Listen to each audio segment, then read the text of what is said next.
Hi, my name is Sarah, and I'll be presenting our project titled The Role of Counterfactual Reasoning in Responsibility Judgments. In this project, we were interested in how responsibility is often tied to thinking about counterfactuals surrounding people, for example, in legal cases or in sports.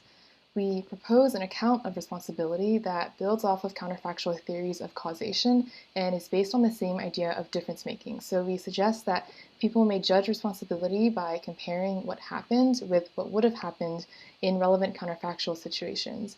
For instance, had someone acted differently? And to the extent that the outcome would have been different in those cases, meaning there was high counterfactual potency, the person should be held responsible for it. To test this idea, we designed 2 experiments. And in these experiments, we showed participants 3 agents that contributed equally to some successful outcome. And we told them that these agents could be busy, in which case other agents could take their place. In the first experiment, we manipulated the number of possible replacements. So our first model, which is based on the idea that responsibility is just about individual contribution, would predict uniform judgments across all trials.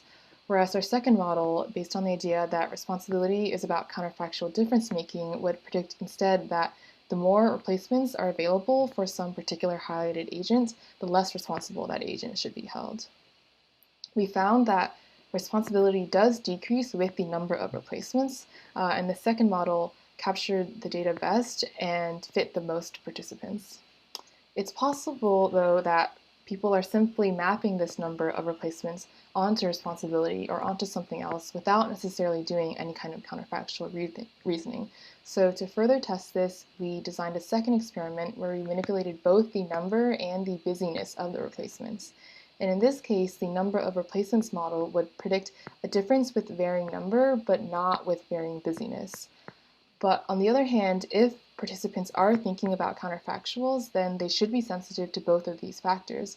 So a third model, probability of replacement, would predict that the higher the probability of finding an available replacement based on the number and the busyness, the less responsible that agent should be held.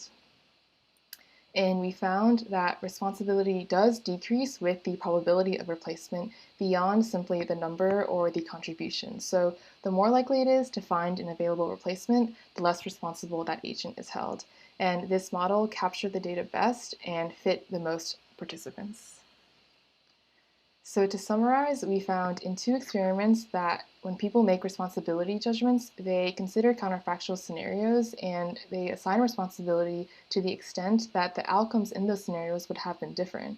In this case, the relevant counterfactual question was, if the highlighted agent had been busy, how likely would the outcome still have been successful? And we found that people's judgments tracked well with this measure of then likelihood. In future work, we are exploring more complex situations and more explicitly simulated counterfactuals. Thanks for stopping by. I would be happy to talk if you have any questions or comments.